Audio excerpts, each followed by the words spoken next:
intimate relation, not religion. So, bakit ko ba yan nasabi? Ba't sinasabi ko dyan na intimate relation, not religion? I mean, ba't kaya yan yung sinasabi ni Lord sa atin? Kasi nga, dahil nga sa panahon yun, dahil month pa nga daw ng February, ang iniisip ng mga tao, yung relation niya. Pero, bago ako mag-start, i-explain ko lang po sa inyo na yung sinasabi niyang relasyon, hindi yung relasyon na ino-offer ng mundo. Again, yung sinasabi po dyan na relasyon, yung relasyon natin sa Panginoon. Kaya ang galing kanina, sabi dun sa kanta, Lord, I'm lost without you. Kasi ganun po yung nangyayari sa atin na kapag wala talaga tayong relasyon kay Jesus, mawawala tayo. So, ayan, sabi po dyan, yung relasyon kay Lord, hindi yung relasyon na ino-offer ng mundo. Bakit? Kasi po, alam nyo, yung ino-offer na relasyon na itong mundo, komplikado. Bakit ko nasabi ganda na? Yung relasyon daw sa mundo, parang ibon na lumilipad habang nakabukas yung gripo, tapos nawalan ng preno yung motor. Ulitin ko yung relasyon na ino-offer ng mundo, parang ibon na lumilipad habang nakabukas yung gripo, tapos nawalan ng preno yung motor. Ang gulo? Ganun kasi yung relasyon sa mundo. Tama? Ganun pa yung ino-offer ng mundo na relasyon na laging ang gulo. Bakit ko ba sinasabi na ganun yung relasyon na ino-offer ng mundo? Kasi nga, dahil man pa daw ng February, buwan ng pag-ibig, maraming iba sa atin, ang ninanais talaga natin na magkaroon, ang ninanais natin na relasyon, ito yung relasyon sa mga tao na habang ginagawa ko nga ito, sabi ko, Lord, tulungan mo ako na i-deliver to sa mga tao. Lord, tulungan mo ako na sabihin to na ito naman talaga yung magmamatter yung relasyon na meron kami sa'yo. Kasi nga, madami ngayon, dahil February, sobrang naglulong sa relasyon. Relasyon sa mga tao. Diba? Ganun po yung nangyayari. Kaya sabi ko, Lord, sana bago kami maglong ng relasyon sa mga tao, sana unahin muna namin na, parang unahin muna namin i-build yung relasyon namin sa'yo. Kasi nga, marami nga ngayon sa atin, puro na lang religion. Nawawala na yung relation. Na nakakalimutan natin na ang talaga makakapagligtas sa atin dito, yung relasyon natin sa Diyos. Hindi yung religion. Naalala nyo, sa Garden of Eden, ano ba talaga yung nawala ko? Di ba yung relasyon ng Diyos sa tao, nalayo? Yung tao, yun talaga yung naging doon, problema. Kaya nalayo yung mga tao. Kaya ngayon din, sa atin ng mga Kristiyano, sa totoo lang, hindi ko sinasabing masama ang religion na baka may mga magsabi, grabe, mali ba mag-religion? Wala po akong sinasabi doon. Ang sinasabi ko is, mas kailangan natin yung intimate na relasyon sa Diyos. Kasi nga marami ngayon, puro na lang religion ng religion, wala nang relation. So, sabi po dito sa verse natin sa Matthew 15, verse 1 to 9, sabi dito, then the Pharisees and religious scholars, ito yung at may mga religious people na lumapit kay Jesus. Sabi dito, then the Pharisees and religious scholars came from Jerusalem and approached Jesus with this question. Sabi, why do your disciples ignore the tradition of our elders? For example, they don't ceremonially wash their hands before they eat bread.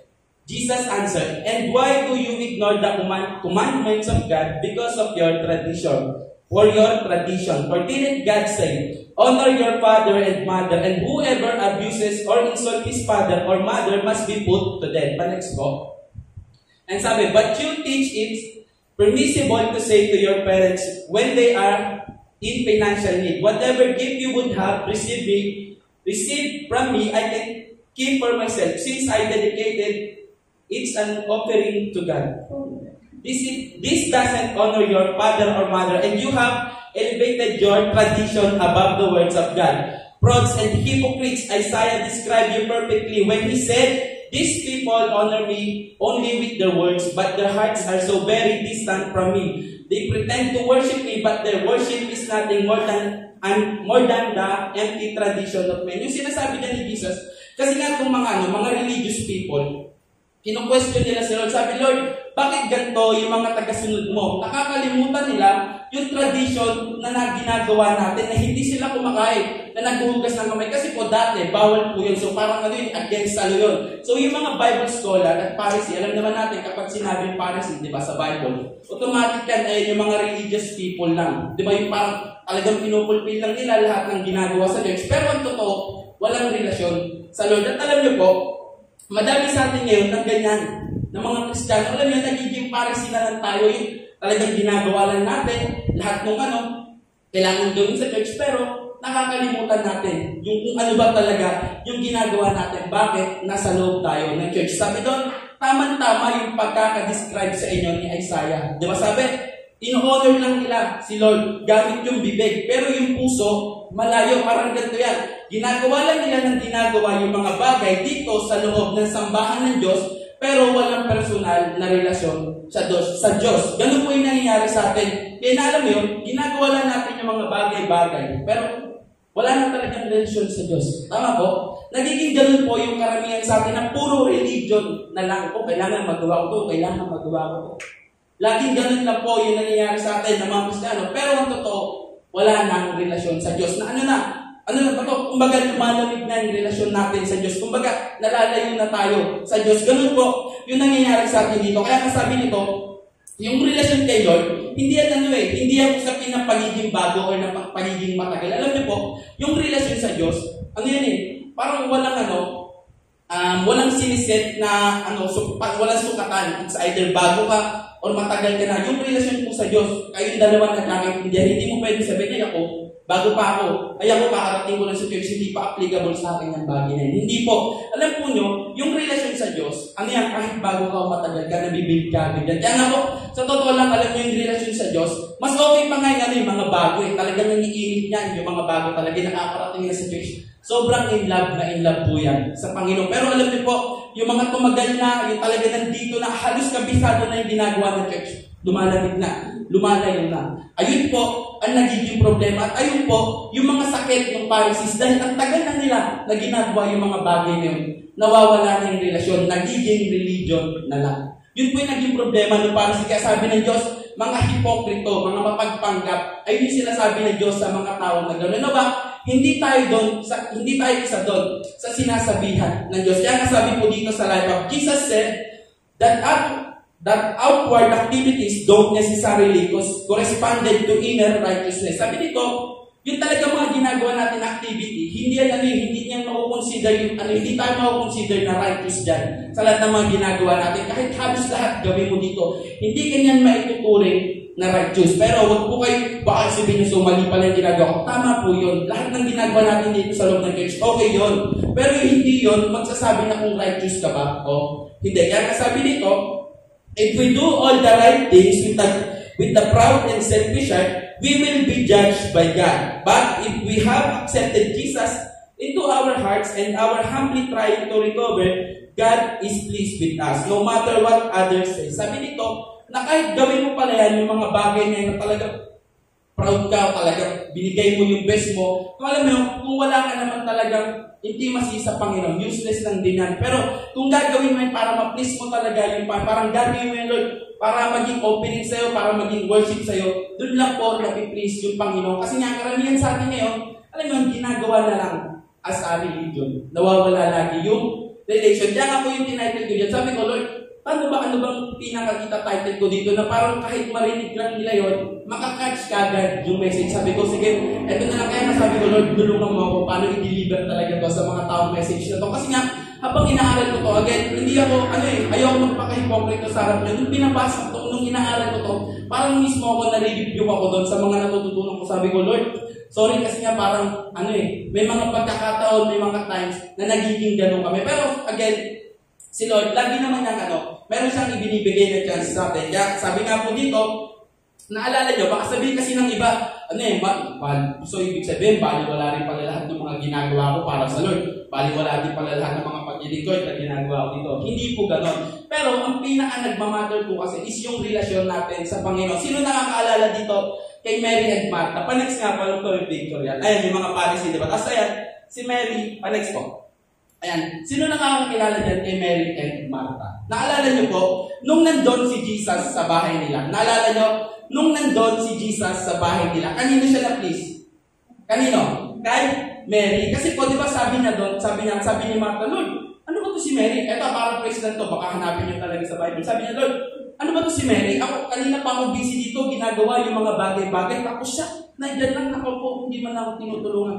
Ano yung sabi ng Lord? Di ba si Mary, na-discover niya, yung pinaka-magmamatter na-discover ni Mary, yung pinaka-best na dapat gawin. Pero again, kapag binasa niyo po doon sa verse na kung daw nagkakamali sa book ng Luke, di ba, tinawag doon si Martha. Ibig sabihin nun, si Lord at si Martha, ibig sabihin nun, nung tinatawag niya doon si Martha, natuwa pa din si Lord sa ginawa ni Martha. Pero mas na-please siya doon sa ginawa ni Mary. Dahil si Mary, mas lalo siya nag-spend ng oras o lalo siya nag-take ng intimacy sa Panginoon na ganoon din daw po sa atin. Alam nyo, mas na-please si Lord sa atin kapag meron tayong intimacy sa Kanya. Amen po? Kasi ganoon po yung nangyari. Diba sabi doon, talagang si Lord, na-please siya doon sa ginawa ni Mary. Pero again, lagi pa din kung balance pa isipin ng iba. So, pangit pala yung ginawa ni Martha.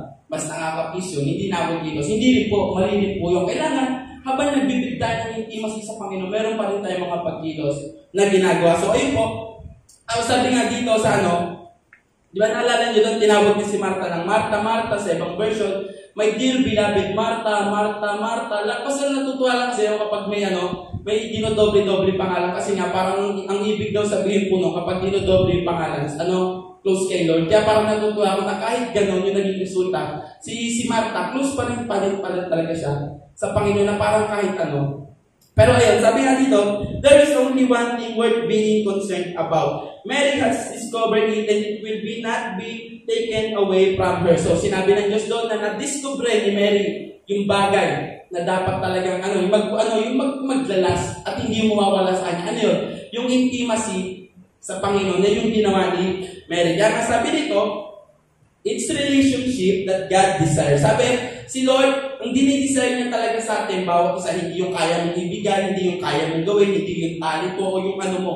Wala. Ang gusto lang ni Lord sa atin is yung relasyon. Ayun po yung sinasabi ng Lord sa atin, ayun na naman talaga yung gusto ko sa iyo yung relasyon. Sabi ng Lord, yun ang gusto ko sa iyo, yung relasyon. Yung relasyon nating dalawa. Kaya nga sabi nito, He doesn't want you trying to be religious. Hindi nagdulong si Lord na maging super religious ka, maging ganito ka, maging ganyan. Kahit maging Bible scholar ka, hindi nilulong ni Lord yun. Pero good yun hindi nagdulong si Lord na maging ganito ka. Ang gusto ni Lord, yung relasyon mo sa Kanya. Kaya nga sabi dito, He wants you to seek Him.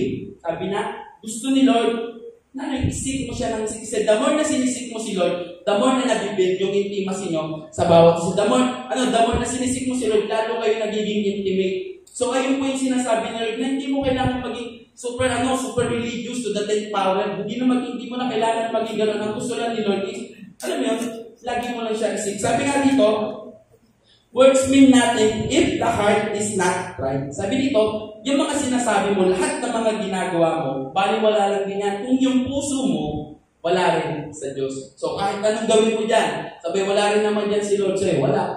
Walang kwenta, walang kabulan. Niloko mo lang yung sarili mo, pinagod mo lang yung sarili. Example, ngayon, nakaupo kayo dyan, nakikinig kayo dyan, pero wala rin naman si Jesus sa inyo, wala din, sinasayang nyo lang yung oras nyo. Kasi sabi ni Lord, ang gusto ko yung relasyon. Ayoko naman pagiging super religious mo. Gusto ko yung relasyon. Kasi sabi dito, are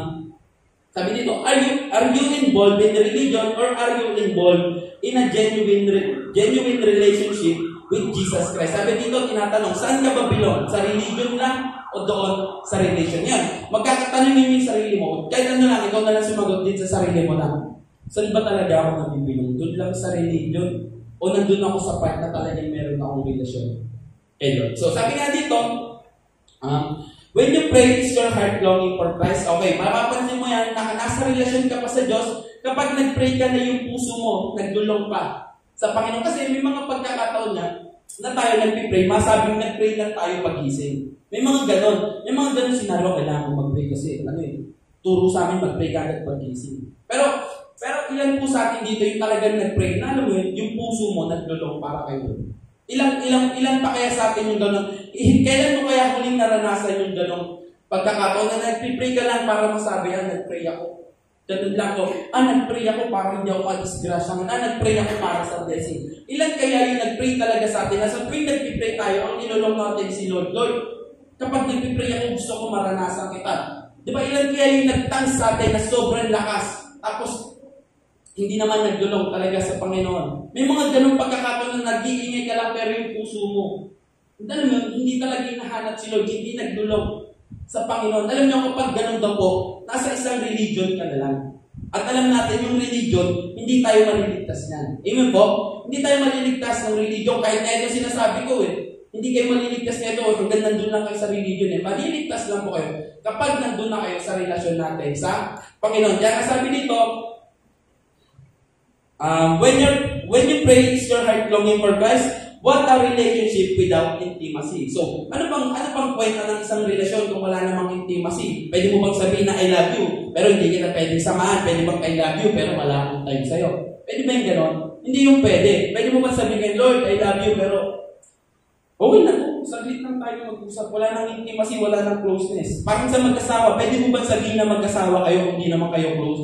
Kung pwede nyo ba sabihin na mag-asawa kayo, ikaw dito matutulog sa kwarto, tapos yung isa doon sa kwarto. Pwede ba sabihin na mag-asawa kayo kapag doon pa din kayo umuwi sa mga nanay at tatay nyo? So, hindi pwede. Parang ganun din po sa Panginoon na hindi mo pwedeng sabihin na, Lord, I love you, sabay mo lang intimacy. Walang totoong relationship. So, hindi po yung pwede. Again, kapag ganun ka na lang, nasa religion ka na lang doon.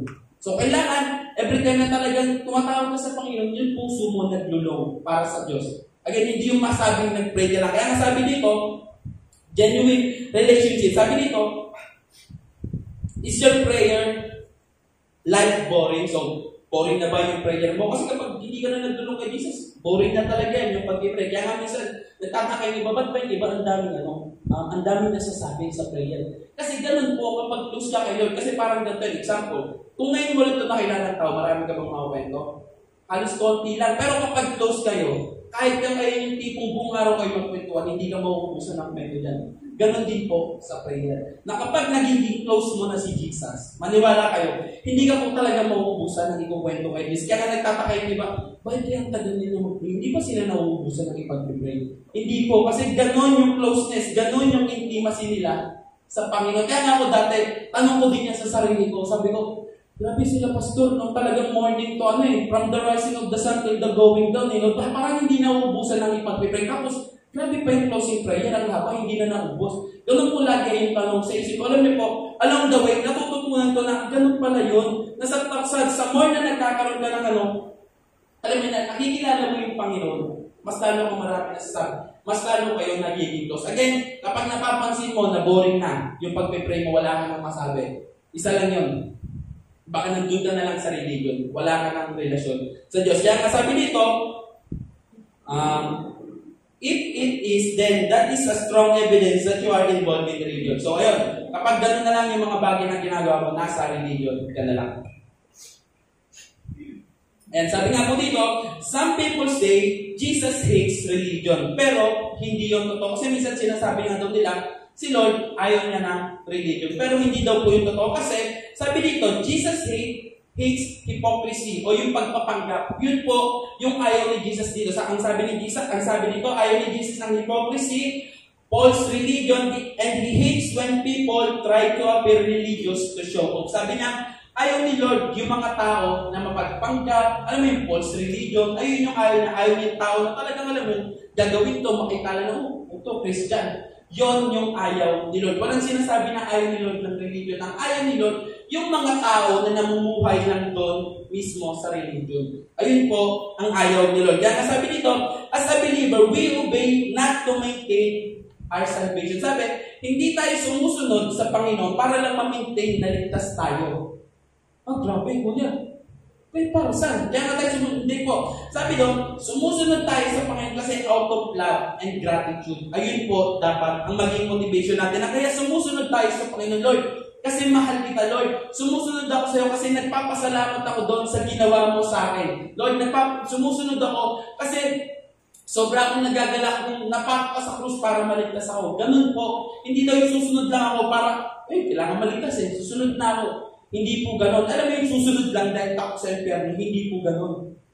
Wag po kayong matakot sa impyerno as long as na meron kayong relation kay Jesus. Hindi, sa totoo lang po kasi, ng impyerno, hindi naman talaga yan para sa mga tao. Para yan doon sa mga anghel na nagprotesta sa Panginoon. Ngayon, kung nasa sa'yo talaga si Jesus, matibay yung kapit mo na may relasyon ka talaga kay Jesus, hindi mo naman kailangan matakot doon. Kasi, niligtas na tayo ni Jesus doon, binayaran na ni Jesus yon. Pero again, kung ikaw wala ka namang relasyon sa Diyos, sorry, sobrang nakakatakot talaga yun para sa'yo. Kaya nga sabi dito, we obey out of love and gratitude. Sabi dito, when you have the relation with God, you don't try to seem religious. You don't try to act like something you are not. You act as you are, which is a new creation. So sabi dito, kapag may relasyon ka na kay Lord, hindi mo naman kailangan sabi daw, yung kumilos na talagang sobrang grabe. Ano to, Christian yung dati niya. Christian shirt, yung sapatos, may verse, yung pantalon, may verse, pati yung sinturon, may verse. Lahat na, may verse. Hindi mo naman po kailangan maging gano'n. Sabi, kumilos ka na talagang, nakikita sa'yo na new creation ka na, kasi, may relasyon ka na kayo. Kasi sabi naman po ng Bible, di ba? Lahat ng nakay Jesus na, new creation na po yun. Kaya again, yung mga sinabi ko kanina, hindi nyo kailangan matakot doon kasi new creation na kayo. Amen po? Amen. So, lagi nyo tatandaan nyo na gano'n. Dahil may relasyon na tayo, new creation na tayo dito. Kaya nga, nakakatawa kasi niya, panext niya po, meron na natin yung picture na lang po. Ayan, kilala niya, si Pharaoh. Natatakot lang niya, Pharaoh na yan, kapag binasa niyo yan sa di ba, sa book ng Pentateuch, di ba, sa inyo, halos nandun siya. Kapag binasa niyo doon, sa Genesis, Exodus, di ba, halos nandun siya. At itong Pharaoh na to, may part na parang naiinis ka na. Kapag binabasa mo, apakatigas ng ulo, ayaw sumunod na sumunod. Di ba, parang maasal ka, kaya nga napaparusahan ayaw mo sumunod Kasi ang problema dito, hindi siya totally takot sa Diyos. Alam niyo po kung saan siya sagot? Takot? Doon sa plague. Doon sa mga parusa na gagawin ng Diyos. Ilan kaya sa atin yung katulad ni Pharaoh na takot, natatakot lang sa sa parusa ng Diyos. Pero hindi literal na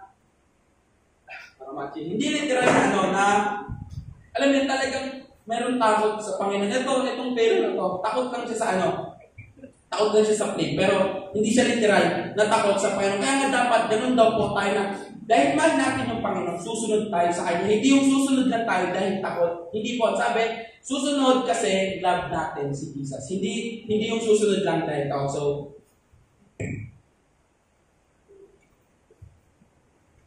So dapat maging ganun po yung attitude natin na susunod tayo kay Jesus kasi mahal natin siya. Sabi nga po dito,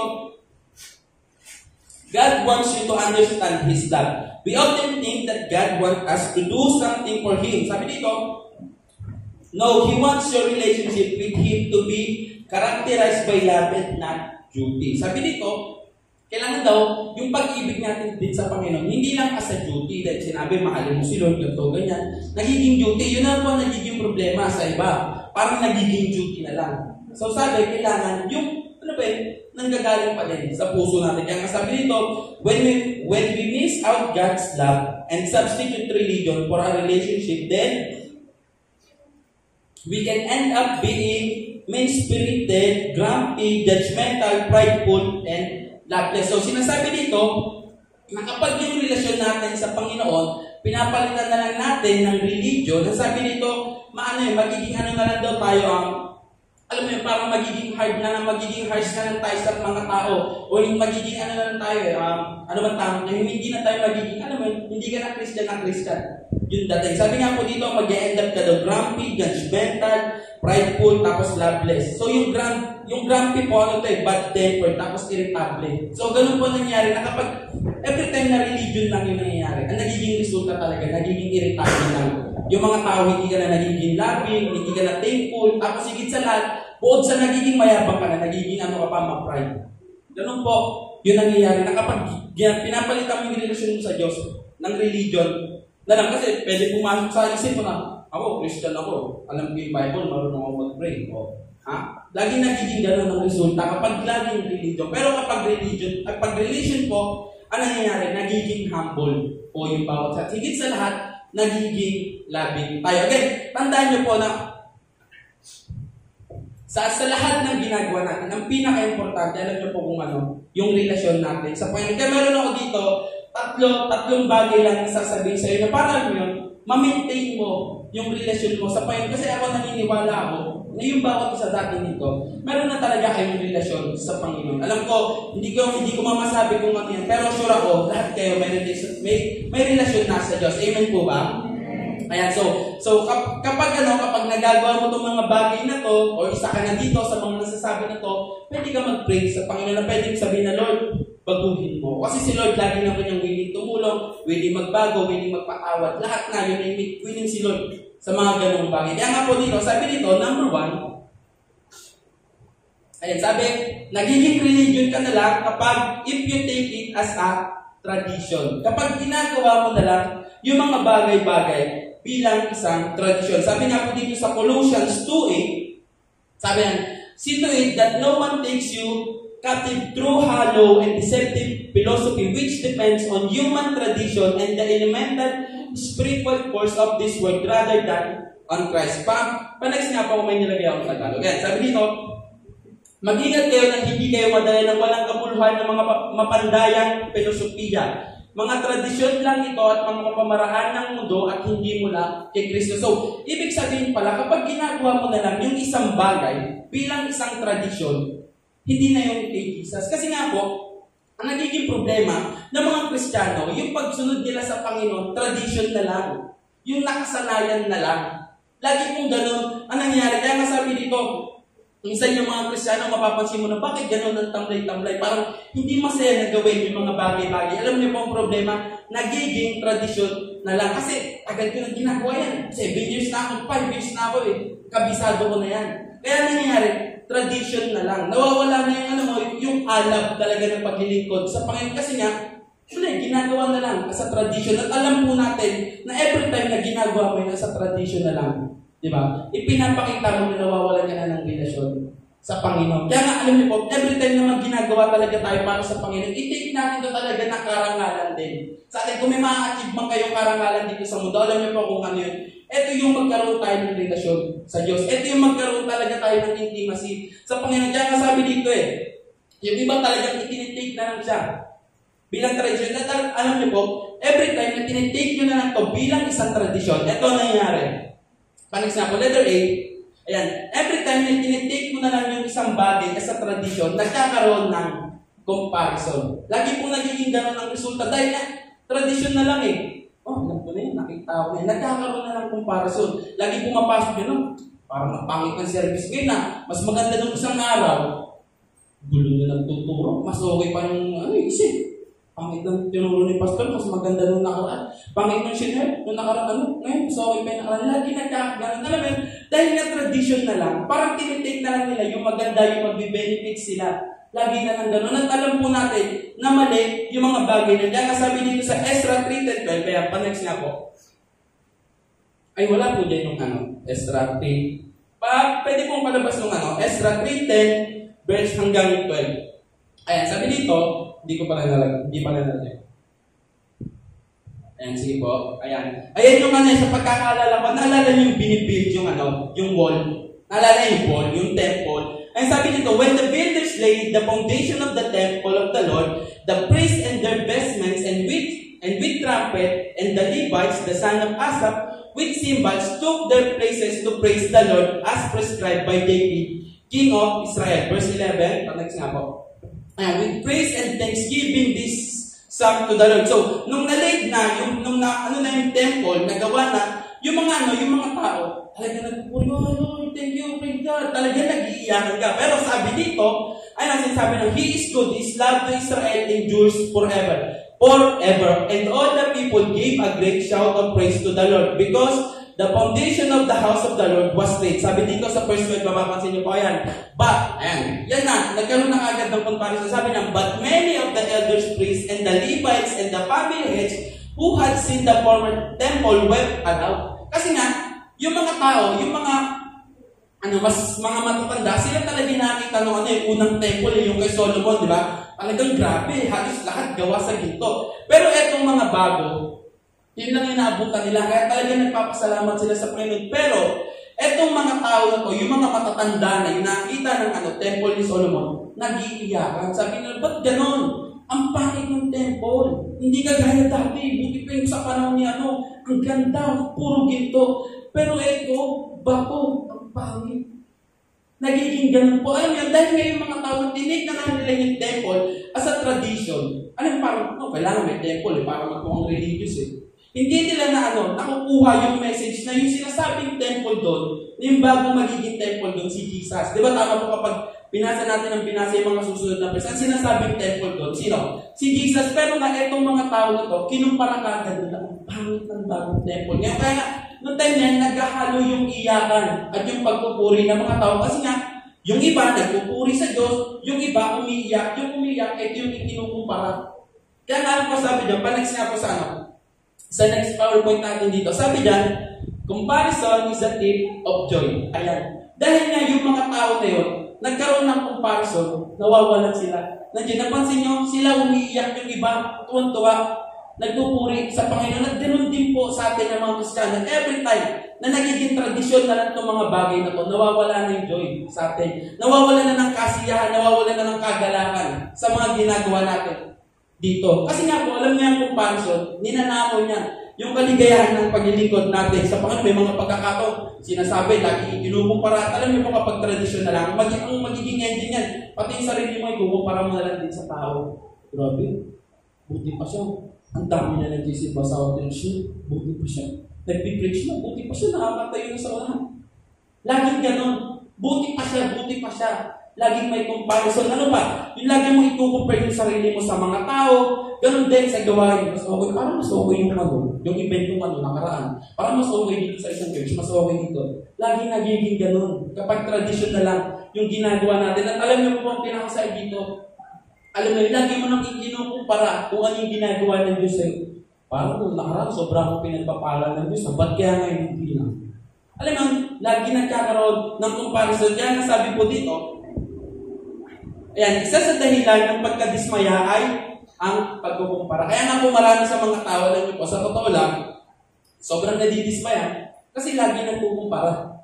Gusto niyo po sumaya? Iwasan po natin to yung comparison or yung pagkukumpara natin sa mga bagay-bagay, sa mga tao, sa lahat na. Alisin na po natin yan. Kasi nga po, every time na ginagawa natin yan, nagiging ano lang parang lumalabas na tradisyon na lang sa'yo.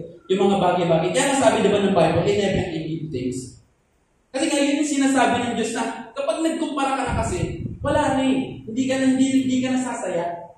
Lagi ka na mag-end up ka na lang na, bayan, hindi pa ko Laging gano'n. Kasi sabi nila, wag na magkumpara. Again po, every time na nagiging tradisyon na lang yung mga bagay-bagay, natatapos tayo sa pagkakataon na nagkakaroon ng comparison. Kaya sabi dito, instead of looking at someone's life and comparing yourself to others, look for ways to befriend and share Jesus' love. So may share po dapat yan. So sabi dito, instead na extend na parang ikumpara mo yung mga bagay-bagay o yung, basta lahat na kumanap ka na lang ng way. Alam mo yun, para maging kaibigan sa bawat isa, i-share mo si Jesus. Basta, gawin mo na lang yung mga bagay-bagay para kay Jesus. Huwag na, tama na yun, yung pagkukumpara. Buti pa si ganito, mas magaling mag-preach. Buti pa to, buti pa to, mas magaling siya gumanap. Nagiging ganun. Hindi po ganun. Kasi hindi naman po ito tradisyon Hindi po ito na kailangan magkumpetensya. Hindi po ganun. Kasi ginagawa natin ito kasi out of love. Hindi natin ito ginagawa para masabi mo, Christian, masabing service. Hindi po. Hindi ito tradisyon. Ginagawa natin ito dahil doon sa relasyon natin sa Panginoon. So, number B, letter B, sabi dito, every time na tinitake na natin ito bilang tradisyon, alam niyo po nangyayari. Ayan, huli na. Nagiging kabaliktaran ng huli, nawawala na yung kabanalan. Yun po ang nagiging problema talaga na kapag tradisyon na lang, wala na yung kabanalan. Hindi na nakikita yung kabanalan. Kasi nga alam yun, dahil alam na, lagi nang alam yung ginagawa, wala na, hindi na nagdi-devotion, hindi na tumatawag sa Panginoon, hindi na nagpapatulong sa Panginoon.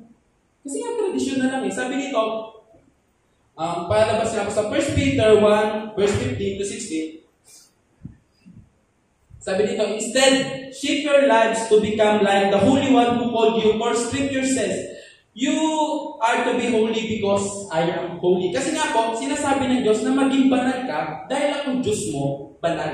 Pero nga po, ang problema, dahil nga tradisyon na lang, yung mga tao, nalilimutan maging banal. Di ba? Dahil alam na, okay, pupunta ako sa church, ganito ang oras ng start niya, ganito ang tapos, itong sunod na gagawin. Dahil nga alam na, ano nangyayari? Hindi na nila tinitake na banal pa rin. Banal yung gawain ng Diyos. Kailangan mag-sanctify bago nyo pumasok sa kaharian ng Diyos. At alam niyo po nagiging problema dahil nga tradisyon yung iba sa atin. Parang hindi tayo nagko-condemn ng mga tao, pero ilan kaya sa atin yung talagang totoong nagdi-devotion pa bago pumunta sa church. Especially kapag mayroong gawain kapag Sunday. Sino pa kaya talaga sa atin yung nagdi-devotion bago magsimba? Sino pa kaya talaga sa atin yung nagpipray bago magsimba? Diba dahil na tradisyon na lang, nakakalimutan na ng mga tao na maging banal, nakakalimutan na ng mga tao na kailangan linisin ko yung sarili ko bago ko lumapit sa Panginoon. Naalala niyo po, yung kay Moses yung sa bundok, ilang araw pinaganda yung mga tao? 3 days.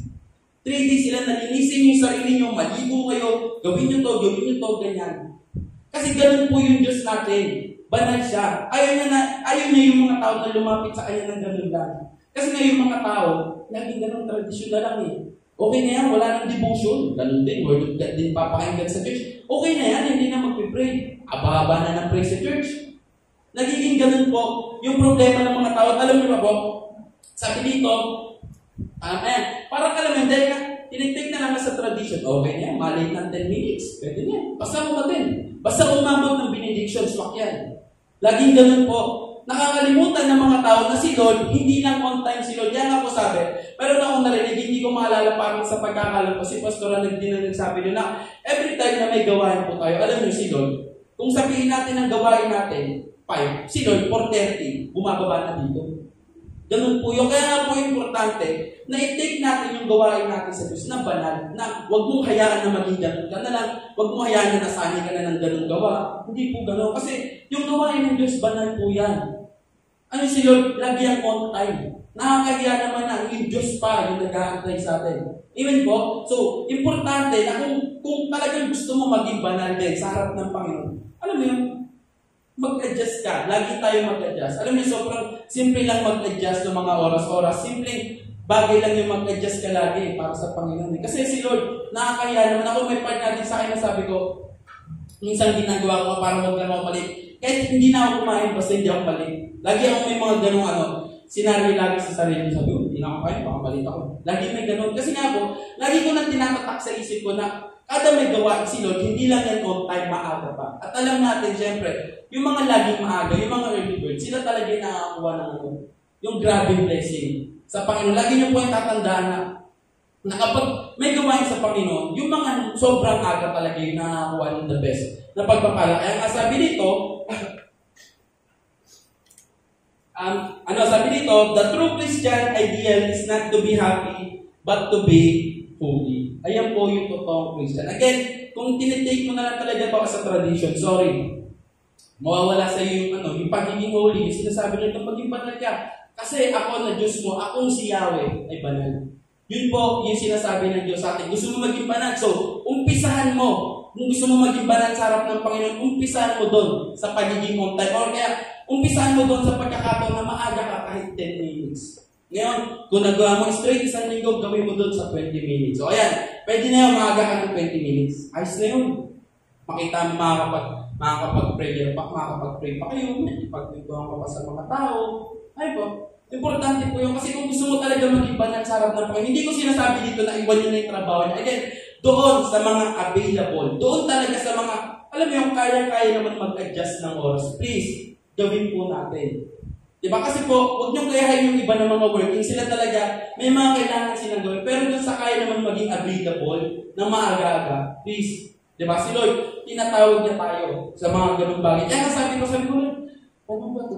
Yung mga ganito. Sabi ko, tulungan mo. Kasi may mga pagkakataon na baka magganon ako, may mga pagkakataon na nagagawa ko rito. Pero again, ang hirap, parang hirap itago na yung ganon na sinasabi sa inyo, sabay hindi mo matatago. So, ayan, sinasabi ko po sa inyo, tinatawag tayo ni Lord sa mga ganong bagay. Kaya nga sabi dito, sa letter C, every time na nagiging tradisyon na lang po to, tayo, ginagawa na lang natin ito bilang tradisyon. Ayan ang nagiging pinaka-resulta, stagnant. Kaya sabi dito, sa Revelation 3, verse 15 to 16, I know all that you do, and I know that you are neither frozen in apathy nor fervent with passion. How I wish you were either one or the other. But because you are neither cold nor hot, but lukewarm, I am about to spit you from my mouth. Sinasabi dito, dahil nga tradisyon na lang kasi yung mga tao, dahil tradisyon na lang, alam mo, naiiwan lang dito, hindi umaabante, hindi umaatras. Ang sabi nandun, okay pa sana kung maging malamig ka, pwede kitang pagkalabin. Ngayon, kung on-fire ka, pag-aalabin pa kita, pero yung lukewarm ka, wala, itatapon ka ng Diyos.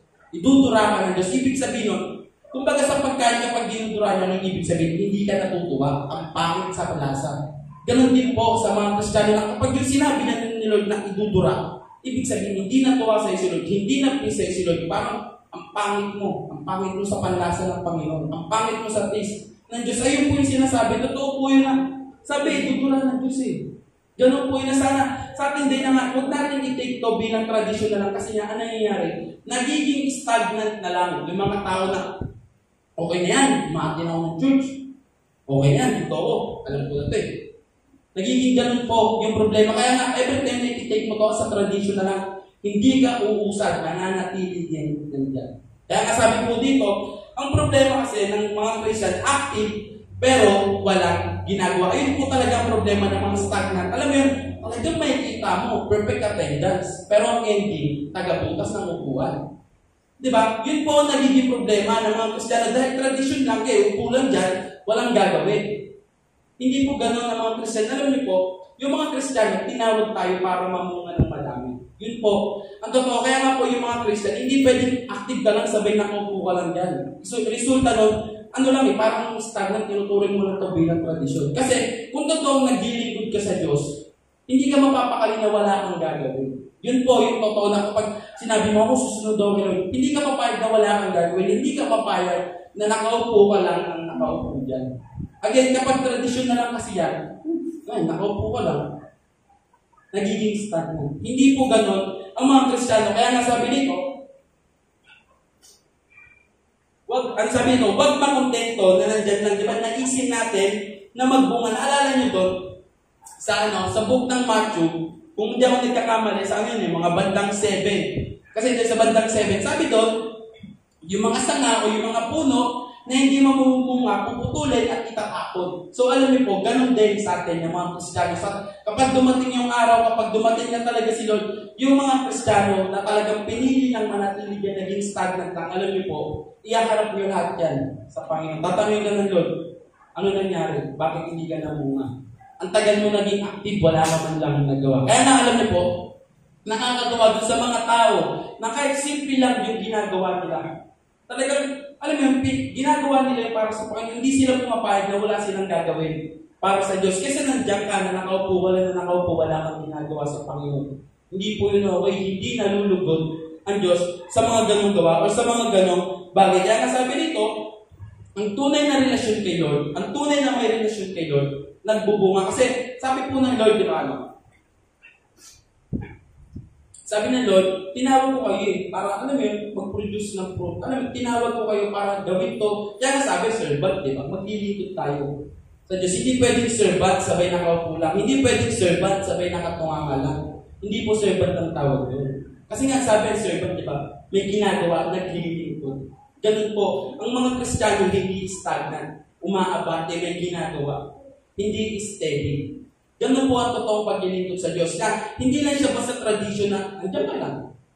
Again, kapag tradisyon na lang yan, nagkakaroon lagi ng comparison, nawawala yung kabanalan. At yung pinakamasakit niyan, nagiging stagnant. Kaya nga sabi sa Matthew 27, sa Matthew 7, 21-23, not everyone who calls me Lord, Lord, shall enter the kingdom of God, but who he does the will of my Father. Ayun sinasabi dun sa Matthew 7, di ba? Sabi, tatapon lahat. So, yung verse na yung sumunod, sabi doon, hindi lahat ng tumatawag sa akin na Lord, Lord, makakapasok sa langit kung sino lang yung gumagawa ng Ama. Alam niyo po yung sinasabi doon na, Lord, Lord, ito yung mga tao na akala mo talagang kapag nandyan, sobrang close sa Panginoon. Ito yung talaga yung mga tao na itinuturing nila yung mga sarili na talagang intimate kami ni Lord. Pero anong sabi? Not everyone. Parang ganito yan. Sino nakakalam ng langit? Lahat tayo. Tama? Lahat po tayo alam natin yung langit. Sino yung sure na makakapasok? Diba? Sino po yung sure na makakapasok? Ganun po yung sinasabi ng Diyos. Kasi, kailangan nyo mamunga. Kasi, ang kalooban ng Diyos lang yung makakapagpapasok sa inyo sa langit kapag nagagawa mo yung kalooban ng Diyos. Kaya kasabi, not everyone who calls me Lord, Lord. Ito yung sinasabi niya, hindi lahat ng active na nasa church. Kaya sabi mo lang, sabi mo, dito pala yung ibig sabihin nito. Habang binabasa ko nga siya, parang sabi ko, alam, grabe, parang ngayon ko lang ito na parang yung time niya habang binabasa ko, parang ngayon ko lang ito naramdamang bagay na to. Parang sobra akong sabi ko, Lord, sorry. Sabi ko sa mga pagkakataon na talagang nagiging stagnant kami, Lord, sa mga pagkakataon na hindi na kami kumikilos para sa Lord, sa mga pagkakataon na alam mo yung tradisyon na lang yung mga bagay-bagay. Again, kung gusto mo magkaroon talaga ng intimate na relasyon sa Panginoon, tigilan natin yung mga, huwag mong i-take yung mga paglilingkod natin na alam mo yun, tradisyon na lang. Again, sabi doon, di ba, dapat relation, hindi religion. So, okay, number 2, sabi ko dito, ayan, if you do it as an obligation. Again, kapag ginagawa mo na yung mga bagay-bagay na obligasyon na lang, sabi ni Pastor, gawin daw utos kasi na ito, utos kasi, leader namin, kailangan gawin. Laging ganun. Hindi po ang sabi doon, i-take mo to as a pleasure or privilege na paglilingkod mo sa Panginoon. Kaya nasabi dito, sa Colossians 3:23-24, sabi, put your heart and soul into every activity you do. So sabi, lahat ng ginagawa mo, ibigay. Kumbaga, ako magpaparaphrase yan, ibigay mo yung best mo. Bigyan mo ng pagmamahal, lagyan mo yung puso mo, lagyan mo yung passion mo. Sabi niyan, as though you are doing it for the Lord Himself and not merely for others. Na yung parang pag ginagawa mo itong bagay na to, para sa Panginoon mo talaga. Kaya, example, kung bigyan ko si Kuya Paul ng tubig niya, hindi ko yung ginagawa para kanya. Ginagawa ko yun para sa Panginoon. So, dapat maging ganoon din daw yung mga attitude ng mga Kristiyano na ginagawa mo yung isang bagay na parang ginagawa mo sa Panginoon. Hindi yung parang obligasyon mo na lang na masabi makita kang mabait, masabi kang sumusunod, masabi niya ikita sa'yo yung pagiging Kristiyano. Hindi po kasi nga nagiging problema, nagiging obligasyon na lang. Obligasyon na lang ng tao maging mabait, obligasyon na lang yung pagiging mapagbigay. Hindi po ganoon. Sabi, maging privilege, wag maging obligation. Kaya sabi dito, for we know that we will receive a reward and an inheritance from the Lord as we serve the Lord, Yahweh, the Anointed One. So sabi, gawin mo talaga siya ng parang ginagawa mo sa Panginoon. Ang sabi po, meron dyan sa Tagalog, para mas mag-gets natin. Sabi, ano man ang gawin nyo ito ng buong katapatan na parang ang Panginoon ang pinaglilingkuran nyo at hindi ang tao. Alam naman ninyong may gantimpala kayong matatanggap sa Panginoon dahil si Kristo na Panginoon natin ang siyang pinaglilingkuran nyo. Again, every time na gagawin tayo, gawin natin na parang ginagawa natin sa Panginoon. Hindi yung parang nagiging obligasyon lang. Kasi alam nyo po, sabi nga, ang nagiging problema sa iba, kilos ng kilos, ang dami namang reklamo. Alam mo yung parang, kasi naman ito mga tayo gawin, kung gagawin. Mga gagawa na ito, walang lumaki. Alam mo yung nagiging obligasyon, kaya na nangyayari.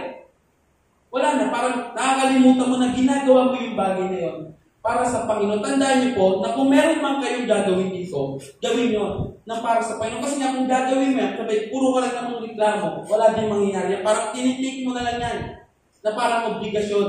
Parang tinitake mo lang yan, sige, masabing sumunod ako. Hindi po ganun. Kailangan lahat ng ginagawa natin para sa Panginoon, yung privilege, yung karangalan, Lord, karangalan na pagsilbihan ka, Lord.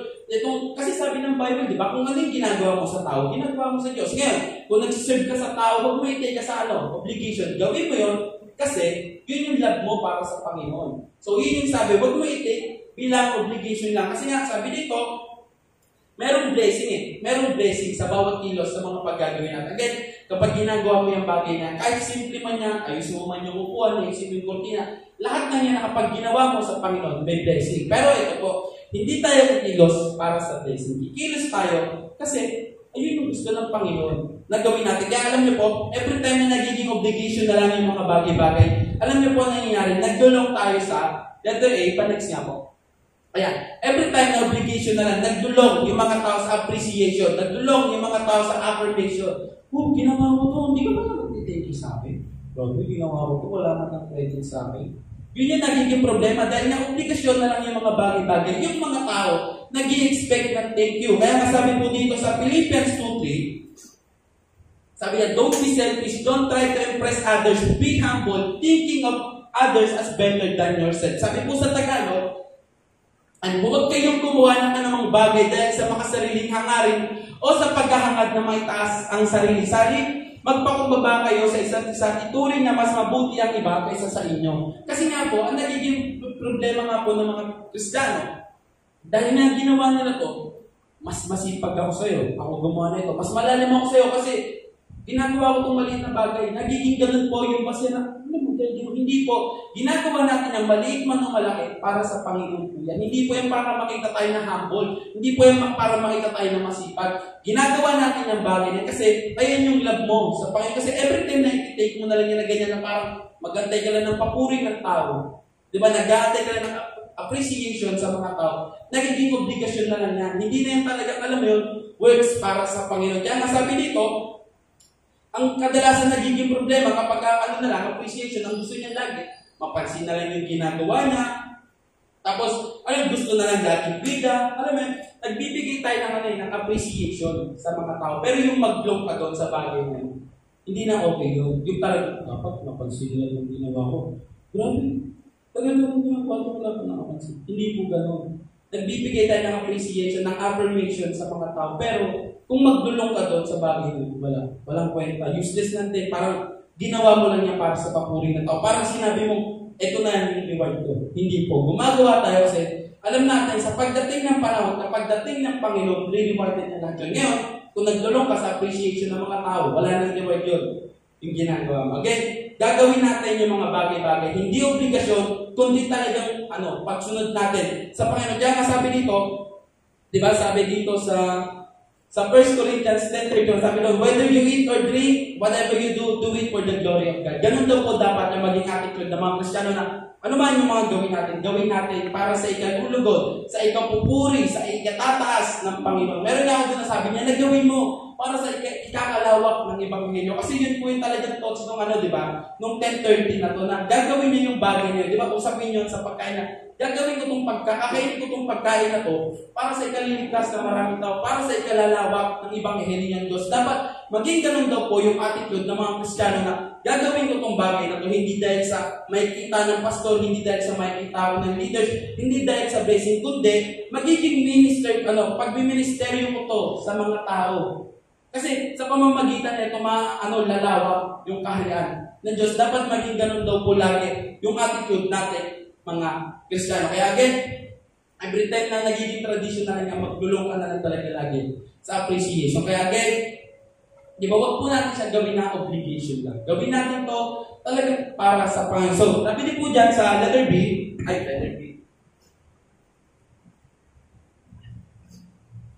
Ayan. Alam niyo ba, every time, medyo tagdidinan po natin itong bagay na to. Ayan, every time na nagiging obligation na lang ito. Yung lahat ng mga ginagawa natin. Alam niyo po ito, pinaka-nangyayari talaga.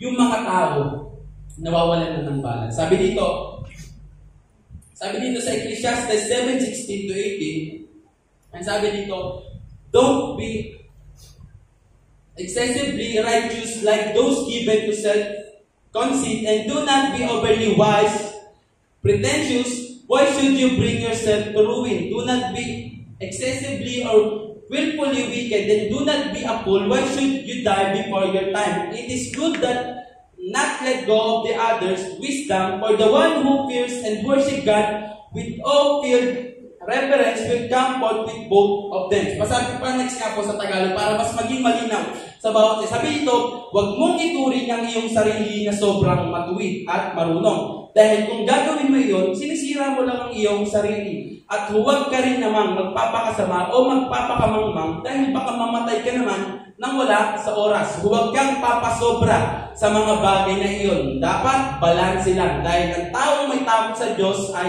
hindi nagpapasobra sa anumang bagay. Ito po yan. Yung tunay na may relasyon sa Panginoon, balanse po yan. Hindi yan sobrang ganito, sobrang ganito. Lagi pong balanse. Ganun po ang tunay at totoo na may relasyon sa Panginoon. Laging balanse. Yung lahat ng mga ginagawa mo. Kasi nga po, ang nagiging problema ng mga Kristiyano, sobrang busy sa labas, nalilimutan yung loob. Totoo po yun. Sa sobrang dami natin kabisiyan, talagang mas binibigyan natin ng pansin. Yung nasa labas, naiiwan natin yung loob. Napapabayaan natin yung loob. At ang sabi ng Diyos, yung mga totoong may relasyon sa Kanya, dapat balanse. Ngayon, okay yun na mayroon kang ginagawa sa labas, dapat mayroon din dito sa loob. Kasi nagre-represent tayo ng pagiging balanse mo. Nagre-represent tayo ng pagkakaroon mo ng tunay na relasyon sa Diyos. Kaya nasabi dito, ang nagiging problema ng iba, dahil sa dami ng ginagawa, sa dami ng ministry, nanineglect na yung iba. Totoo sabihin natin, grabe, ang higpit. Pero hindi po. Yung po kasi yung sabi ng Diyos na maging balanse tayo sa mga bagay-bagay. Alam niyo po ang nagiging problema? Yung iba nga, dahil sa sobrang dami ng kabisihan, napapabayaan na yung loob ng sambahan. Dahil kung bahay sambahan ng Diyos, napapabayaan na dahil ang dami natin ginagawa sa labas eh. Lahat na tayo nasa labas. Di ba? Ilan kaya talaga yung talagang, alam mo, nagbibigay pansin para sa loob. Di ba po, alam niyo po, isa sa pinaka dapat natin patibayan palakasin yung loob. Kasi kapag yung loob yung nabutas, kapag yung loob yung nasira, ang hirap ayusin. Nagiging grabe yung damage. Kasi alam niyo po, yung kaaway, kahit isang butas lang yung makita, talagang doon siya papasok. Kaya nga importante na matibay din yung loob natin. Kung gano'n tayo kalakas sa labas, kung gano'n tayo ka-effective sa labas, dapat ganun din sa loob. Kasi nga po, yun ang problema ng mga Kristiyano. Ang daming ministry. Sige, gagawin ito, gagawin yung ganito. Wala na, hindi na balance, hindi na nag-pray, hindi na nag-devotion, wala na talagang personal time para sa Panginoon. Kasi nga, sobrang busy, ang daming ginagawa, punta dito, punta dyan. Hindi po gano'n ang Kristiyano. Ang tunay na Kristiyano, yung tunay na may relasyon sa Panginoon, balanse sa mga bagay-bagay. Baka isipin ng iba, grabe, sinasabi lang ata na ito yung mga mali namin. Pero hindi po. Kasi ayun yung sinasabi sa atin ng Panginoon na maging balanse tayo sa mga bagay-bagay. Napapansin nyo, bakit gano'n? Parang hindi na bumaba ng presensya ng Panginoon. Bakit gano'n? Parang hindi kumapil si Lord. Alam niyo yung dahil nawawalan ka na ng balanse. Sobra ka na sa gawa. Sobra ka na sa gato. Sobra ka na sa ganyan. At sabi ng Biblia, masama na yung mga sobra-sobra. Kaya nga po, na minsan parang may part din sa akin na, Lord, sorry alam mo dahil parang sa sobrang kabisihan namin, nalilimutan namin i-maintain yung mga gamit mo, Lord. Sorry dahil sobrang busy namin, nalilimutan namin iniisip mong ganito, Lord. Sorry dahil sobrang namin busy sa labas, napapabayaan namin itong bahay mo.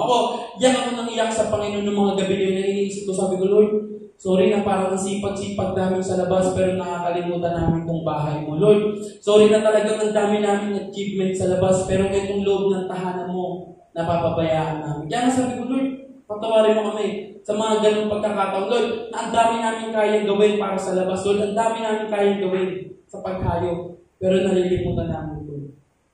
Kaya nga alam niyo po, kapag inaaral ko sa Lord, grabe, no? Patawarin mo talaga kami sa pagiging hindi namin balance. Sorry ako na sorry sa Panginoon. Wala akong masabi kasi talagang nakita ko, Lord, sorry, hindi kami balance.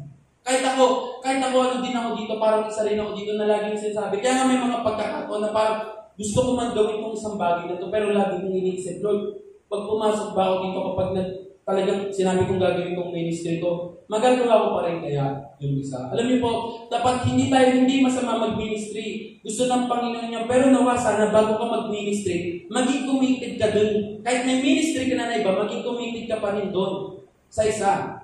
Amen po, dapat gano'n ang tunay na ministry, hindi yung ministry ako dito. Mapapabayaan ko na yung solid kasi nga busy ka na dito. Example, gagawin ko mag-ministry ako sa loob. Pero malilimutan mo mag-inis kasi may ministry ka pa sa labas. Hindi mo balance yun. Ang pagkakaroon ng tunay na ministry, kapag gumawa ka dito, iiwan mo ka ng maayos, tapos nakakapalang pupunta doon. Kasi nga po, problema natin yan, ng mga Kristiyano. Sorry pasensya ka na, hindi ko mo na magagawa yan, lalo yung pag-nilinis. Kasi may pupunta pa ako sa labas, may tuturuan pa ako doon, may outreach pa kami. May iba-Bible study pa ako. May one-to-one pa ako. Hindi po ganun. Ang totoong balanse ng Kristiyano, ang tunay na may relasyon sa Panginoon, balanse sa lahat ng mga bagay. Amen po? Ano pa? Paano po ba malalaman na magiging balanse? Kami sana nawawala na ng balanse din yung mga tao. Alam mo bakit? Ang dami ng pinractice. Lahat na. Alam mo po, minsan isa yan sa mga nagiging problema natin na sobrang dami natin pinractice. Di ba lalo sa mga boys? Sorry, isa din ako sa ganito na, alam mo, lahat na, pinractice natin. Gusto ko na mag-drums, gusto ko na mag-keyboard, gusto ko na mag-gitara, gusto ko pa mag-bass, gusto ko na mag-choir, gusto ko pa sumayaw, gusto ko pang kumanta. Lahat na. Wala namang naging faithful doon kahit isa. Wala ka man lang talagang, alam mo, hindi ka man lang naging committed doon. Yun ang nagiging problema ng mga tao na puro practice lang, puro sige lang. Ayaw man lang maging faithful doon sa kahit isa lang. Kung gitara man lang yung pinapractice mo, maging faithful ka na lang. Kung bass man, maging faithful na lang din. Kasi yun nga po ang nagiging problema eh. Puro lahat na lang gustong salihan, nawawala na sa balanse. At hindi po yung gusto ng Diyos. Kung mapapansin niyo po, isa yan sa naging problema ng Salvation Army. Totoo po yung Salvation Army, grabe yan pag gumayo. Yung Salvation Army, grabe yan kung magpanalo ng mga kaluluwa. Pero nga dahil naging busy sila sa labas, ano nangyari? Napabayaan yung loob. At alam niyo po, sinasabi ng Diyos sa atin, huwag niyong pabayaan yung loob. Kasi gusto ng Panginoon na maging balance pa rin po tayo sa mga bagay-bagay. Lubusin na rin natin to sa mga pagiging balance. Example, itong tahanan ng Diyos, maging balance pa rin po tayo. I-take pa rin natin to. I-consider natin to na huli yung bawat parte ng simbahan ng Diyos. I-consider nyo to na huli kahit yung hagdan. Huwag nyo ng kayudan ng putik, yung chinelas, kahit yung siyar. Huwag nyo iwanan ng kung ano-anong damit. Kasi nga, maging balance tayo, hindi porket, physical church lang to, okay lang, gawin mga ganyan. Hindi po, maging balance tayo na i-take natin to, ang bahay ng Diyos at banal. Ganun po. Lagi po natin yung itatatak na ang gusto ng Diyos sa atin, maging balanse tayo sa mga bagay-bagay. O, isipin ng iba, grabe, parang sinasabi mo lang natin mga mali namin. Pero hindi po, kasi habang inaaral ko to, isa ko talaga sa parang sobrang nervous na, Lord, ganun na pala kami, sorry. Talagang iyak ako nang iyak sa point, may mga gabi na, alam mo na, ang sakit lang sa puso na kapag naaalala ko na, Lord, nagiging ganun na pala kami, Lord, na sobrang wala na kami balance, sobra na kami sa ministry, sobra na kami sa trabaho, sobra na kami sa pag-aaral, wala na kami intimate talaga. Alam mo talagang personal time para sa iyo. Ang sabi ng Diyos, maging balance kasi sabi, dapat balance lang dahil ang tao may tao sa Diyos, hindi nagpapasobra sa anumang bagay. Amen po. Sabi ng Diyos, balance.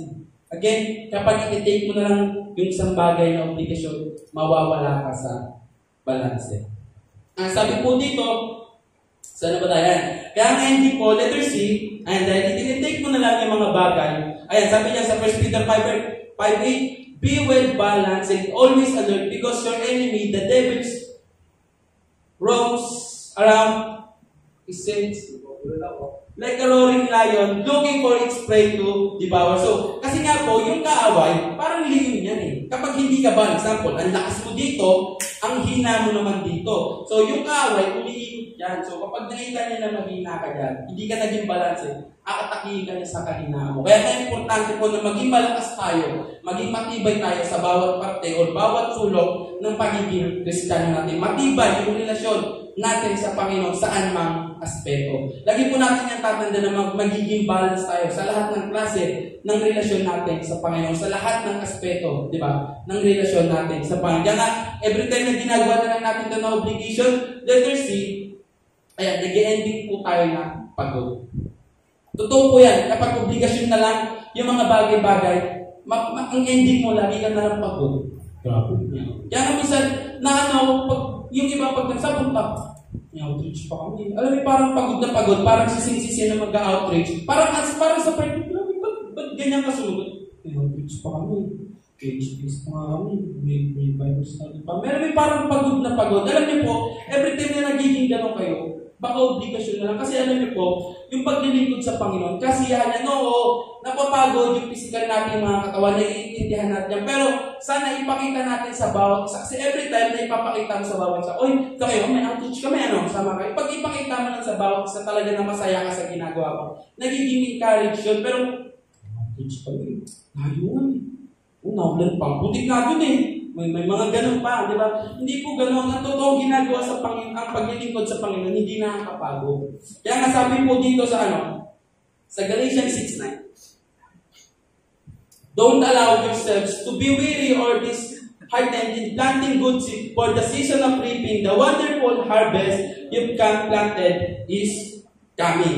Sabi po dito, huwag tayong mapagod sa paggawa ng mabuti. Or sa madaling salita, huwag kayong mapagod sa paglilingkod sa Panginoon. Kasi, alam niyo po, lahat ng ginagawa natin sa Panginoon, mabuti yan, okay yan, nalulugod ang Panginoon. Pero, please, sabi mo nga sa tabi mo, please, huwag kang mapagod. Sabi mo, malapit na. Ganun po lagi ang maging encouragement nyo sa bawat isa na, huwag kang mapagod, malapit na. Talagang sabi nga din po, tayo nasa last days, hindi po, last time naman tayo, baka minutes na lang. Malapit lang matapos, kaya please, huwag kang mapagod. Huwag mo nang i-take yung mga bagay-bagay, especially yung pagdating mo dito, yung pagbibigay mo sa Panginoon, yung paglilingkod mo sa Panginoon, bilang obligasyon lang, kasi mag-e-end up ka bilang dahil mapapagod ka lang, mababurnout ka. Kaya nga sabi dito, huwag gawin para sa tao, para hindi mapagod. Pangalawa, huwag gawin dahil lang sa kasama. Kasi ang problema ng iba, kaibigan ko, mag-outreach din ako. Doon pala sila, usama nga ako, nagiging lang. Hindi po yung gano'n. Ginagawa mo yung bagay na para sa Panginoon. Kaya nga, every time na gagawin mo lang yung dahil sa gano'n, sure yun, sa dulo, mapapagod ka lang. Baka nga magkasakit ka pa sa sobrang pagod. Ganun po ang nagiging problema. Kapag gagawin mo lang yung mga bagay-bagay bilang obligasyon, pero kung talagang paglilingkod mo sa Panginoon, kahit may practice na, kahit may outreach pa, kahit kung ano pa yung sunod mong gagawin, hindi ka mapapagod. Talagang, alam mo yun, at the end of the day, magiging masaya kasi, wow, Lord, praise God, ang dami ko palang ginawa ngayong araw para sa iyo. Yeah, pero huwag naman po talagang straight na buong araw na talagang tuloy-tuloy. Siyempre, wisdom din, napapagod yung katawan. Di ba? So, importante doon pa rin papasok yung pagiging balance. Pero again, every time na i-take mo to sa na parang obligasyon na lang, matatapos ka talaga na lagi na lang pagod. Kaya nga po sabi dito, nababaliwala yung mga ginagawa. At sabi dito, every time na parang ginagawa mo na lang itong obligasyon, parang sinasabi mo na parang binabaliwala mo yung ginawa ng mga, alam mo yung mga unang-unang tinawag ka ng Panginoon. Kasi sila, hindi sila napagod eh. Ginawa nila yun hanggang sa umabot sa atin. So kapag napagod ka, parang binabaliwala mo yung ginawa nila. At the same time, binabaliwala mo yung ginawa nila sa cross. So again, please, sabi mo sa iyo, sabi mo, huwag kang mapagod. Tuloy-tuloy lang. Malapit na yan. So, okay, last na po to. Last na point na natin to. Number 3, nagiging religion na lang yung ginagawa mo kapag, sabi, if you do that thing without love. Kapag ginagawa mo na lang yung mga bagay-bagay na walang pag-ibig. Kaya nga sabi dito, sa 1 Corinthians 1 verse 3, sabi dito, if I will speak with eloquence, in earth, many languages, and in the heavenly tongues of angels, yet I didn't express myself with love, my words would be reduced to the hollow sounds of nothing more than a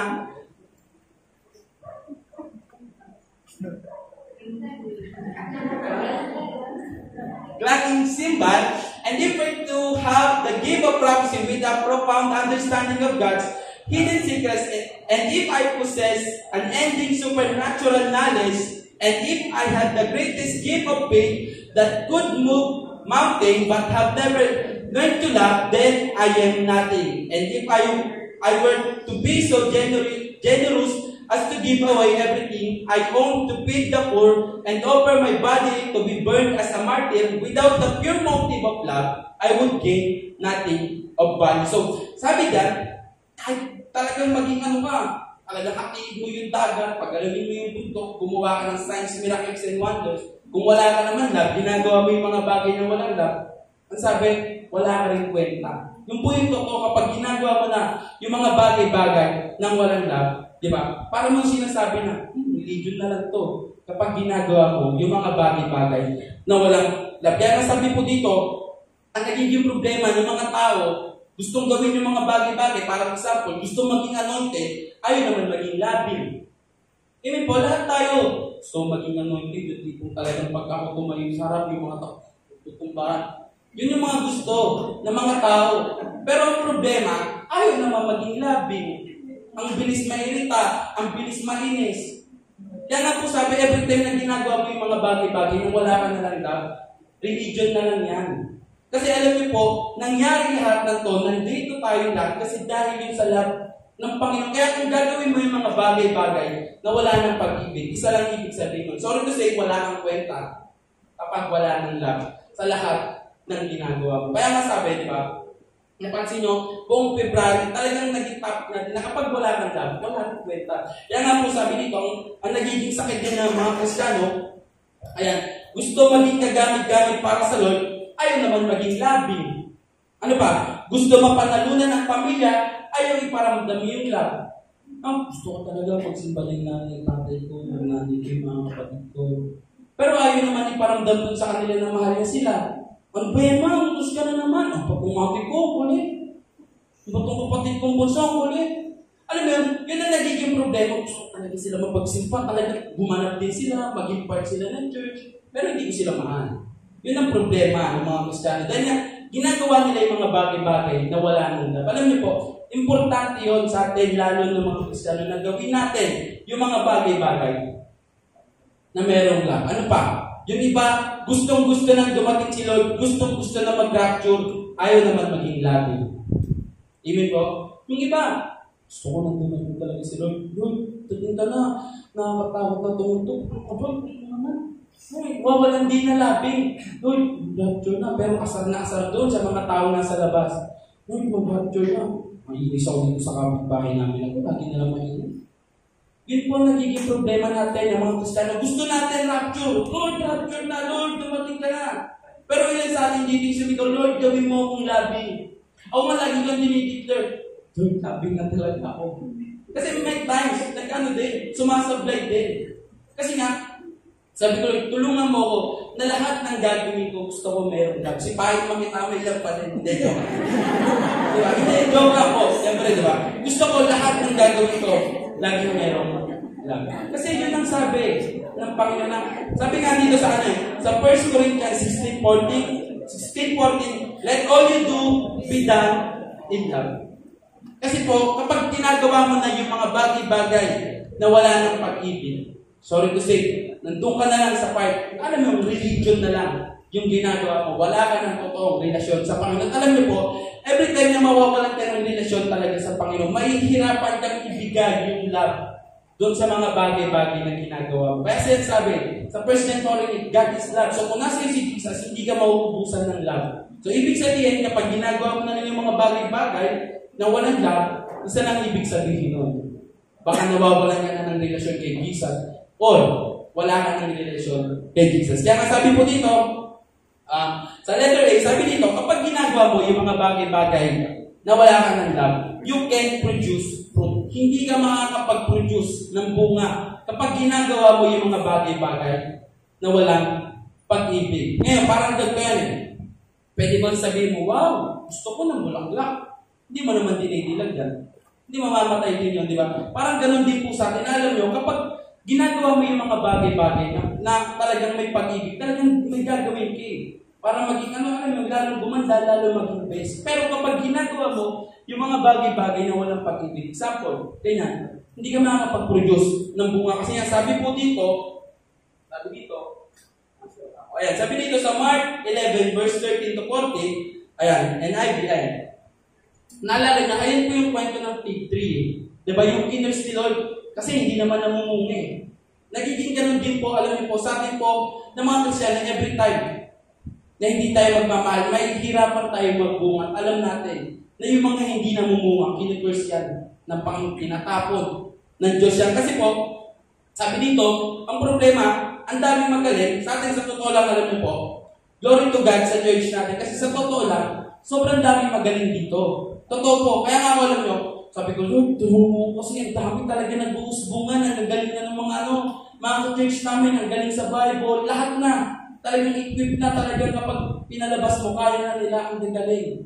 Yun po, glory to God sa mga church natin. Pero yun nga ang problema eh. Ang gagaling, walang bunga. Yan po, ang gagaling talaga. Ang dahil sa Bible, kaya mag-pray, kaya gawin ito. Wala namang bunga. Alam niyo po ang problema? Kasi walang pag-ibig. Na sana marami sa atin na kung yung galing mo, samahan mo ng love, magbubunga yan ng madami. Lalo ngayon, month ng February, month of love, araw ng mga puso. Sana, doon din sa mga ginagawa natin, kahit hindi February, may kasamang pag-ibig, may kasamang puso. Na dapat ganun po lagi yung maging attitude ng mga Kristiyano, gagawin ko itong bagay na with love. Kasi sa pamamagitan ng love, doon ka lang talaga magkakaroon. Ang alam mo yun, maraming bunga para sa Panginoon. Diba? Hindi mo kasi pwedeng sabihin na, hindi naman kasi yung pagkain yan. Kaya sabi ng Bible, if you abide in me, sabi dito, if you remain in me, you will bear much fruit. So, hindi mo pwedeng maging dahilan sa sarili mo na, hindi naman niya kasi yung pagkain na magaling. Hindi naman kasi yung pagkain na gano'n. Hindi po. Ang sabi ng Bible, kapag nag-abide ka sa Panginoon, siya yung tutulong sa'yo para magbunga ka ng marami. Parang ganyan. Sinasabi ng Panginoon, kung ikaw may tunay na relasyon sa akin, naka-abide ka sa Panginoon, magkakaroon ka ng maraming bunga. Ayun po ang totoo, hindi mo kailangan maging magaling. Sabi, mag-abide ka lang, i-build mo lang yung relasyon mo sa Panginoon. Siya yung bahala magpabunga sa'yo. Amen po? Kasi nga sabi dito, yung bunga natin, talaga yung alam nyo, yung mga nagiging bunga natin, nagiging opening natin yan sa Panginoon. Nagiging buhay na alay natin yan sa Panginoon. Diba?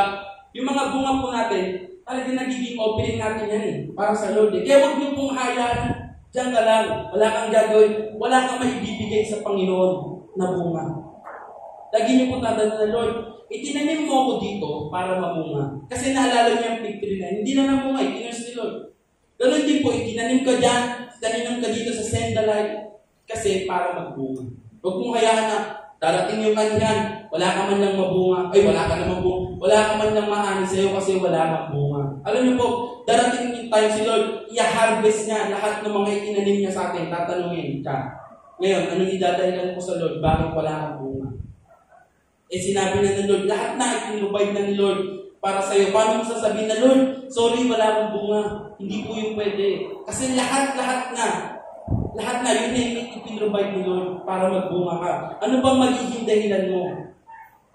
Di ba, alam niyo yung sa dahilan talaga ba hindi talaga nakapamunga yung mga tao nawawalan ng relasyon sa Diyos. Kaya kung gusto niyo pong mamunga, magkaroon ka ng relasyon sa Diyos na para kahit kung ano man yung ginagawa mo, merong love. Kaya masabi dito, when you produce much fruit, you are my true disciples. This brings great glory to my Father. Sabi dito, when you produce much fruit, you are my true disciple. Tandaan niyo po, baka sabihin niyo, Kuya, ano ba yung madaming bunga doon? Isa o dalawa kasi, di ba, more than one is many. So, kung dalawa man niya, matuturing yan sa harap ng Panginoon na madami. Kung isa man yan, pararamihin pa din yan ng Panginoon. Pero nga nakakatawa, di ba? Glory to God, kasi yung bawat isa dito sa atin, talagang ang dami ng bunga. Tuloy-tuloy lang, diligan nyo ng diligan ng pagmamahal. Mas magbubunga pa yan ng magbubunga. Kasi again, yung mga nagiging bunga natin, magiging offering natin yan para sa Panginoon. Sabi, every time na namumunga tayo ng marami, napapapurihan natin ang Panginoon. Nag-glorify natin ang Diyos. Ang sabi nito, great glory to my Father. So, ibig sabihin, doon ka na, agad sa Diyos. Ama ka na talaga agad. Grabe, no? Parang good dahil doon para sa bunga na yun. Ganun na yung ibibigay namin na talagang glory. So, kaya nga po, again, kapag Kristiyano ka, hindi mo pwedeng sabihin reason na hindi kasi ako ganyan, hindi ako ganito, hindi niya ako ganyan. Kaya hindi ako nagbunga, hindi po.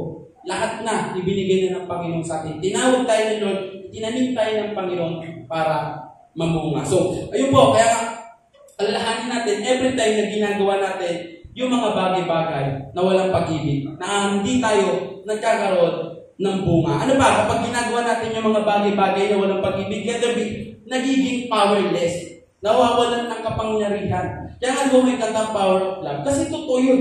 Grabe yung naibibigay na power ng pag-ibig. Kaya nga sabihin ng tao yung lungkot na lungkot dyan, sabihin niya ng crush niya ng, mahal kita, baka maghugas na plato yan pati dun sa kapitbahay nila. Diba? Kasi ganun yung kayang gawin. Ganun yung kayang gawin nung love. Tama po, kahit lang tuta yan, kung sinabi, mahal kita, baka maghugas yan pati dun sa kapitbahay niyo. Ganun yung kayang gawin ng pag-ibig. Yan ang alam niyo po, every time na gagawin mo yung mga bagay-bagay na walang pag-ibig, nagiging powerless ka. Kaya sabi po dito, sa Acts 19:15-16, nakita niyo po ta, dahil wala silang tunay na relasyon sa Panginoon. Sabi dito, but one time when they tried it, the evil spirit replied, I know Jesus and I know Paul, but who are you? Then the man with the evil spirit leaped on them, overpowered them, and attacked them with such violence that they fled from the house naked and battered. So sabi kasi, itong mga anak ni Seba na to, talaga kasi that time, gusto yung pagtataboy ng demonyo, di ba? Talagang ang dami kasi napupusin. So itong mga anak ni Seba na to, dito natin na. Itong mga anak niya na to, wala naman talaga to kasi tunay. Nung binabasa ko, sabi ko, ano ba ang dahilan? Ba't hindi nila nataboy yung demonyo? Sabi doon sa isang komentary, sabi sa isa din, halos pareho sila na sinasabi na itong mga anak ni Seba na to kasi, ano lang wala naman talagang relasyon sa Diyos parang nagiging religious, nagpinapakilala nila na ano sila Alam mo yung maka-Diyos lang pero ang totoo, walang relasyon sa Diyos. Kaya yung time na itinataboy nila yung demonyo, nung sabi nila ng demonyo, who are you? Sino ka? Diba? Parang kapag ikaw, sinabihan ka ng demonyo, sino ka? Diba? Parang ang sakit nun kasi ibig sabihin nun, kapag hindi ka kilala ng demonyo, wala si Jesus sa'yo. Amen po? Wala si Jesus. Kaya nga, grabe yung nagagawa ng mga tao, ng pag-ibig, o grabe yung nagagawa ng relasyon, yung kapag meron tayong relasyon sa Diyos, kahit yung mga demonyo, tignan nyo si Paul, kilala ng demonyo, kasi grabe yung relasyon ni Paul sa Diyos.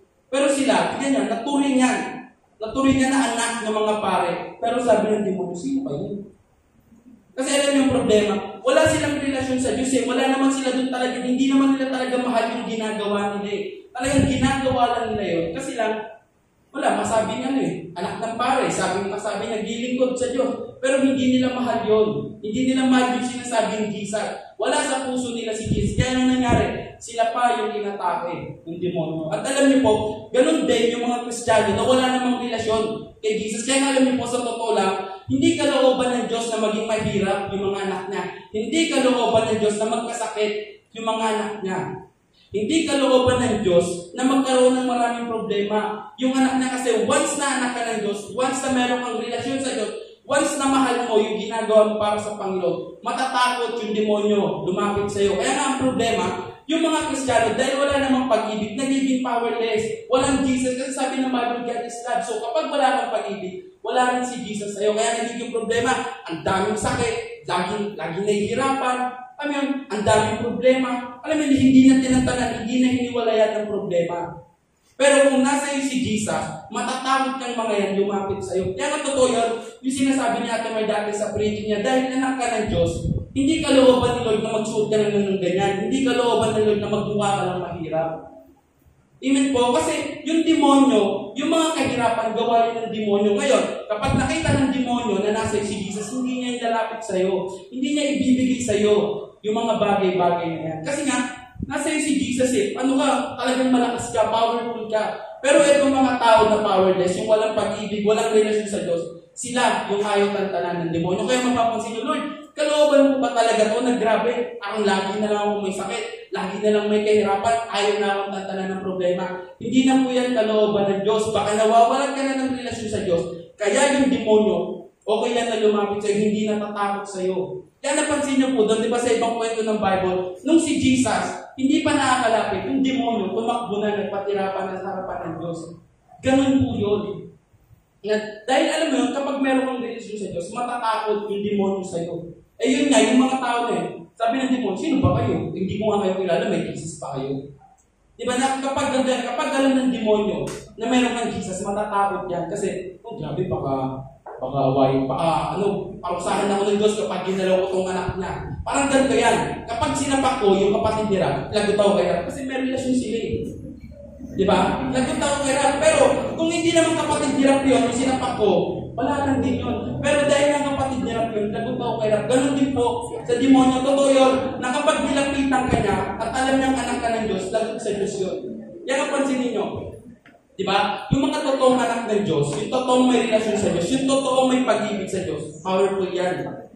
Talagang kaya niyang mag-rebuke, kaya niyang mag-cast out ng demon, talagang kaya niyang magpalayas ng kahirapan ng problema. Ganun po, alam nyo, yung mga Christian, meant to be yan na maging powerful. Totoo po yun. Kasi ayun yung binibigay sa atin ni Jesus. Naalala nyo nung napako siya. Diba sabi niya, iiwan niya yung espiritu niya dito.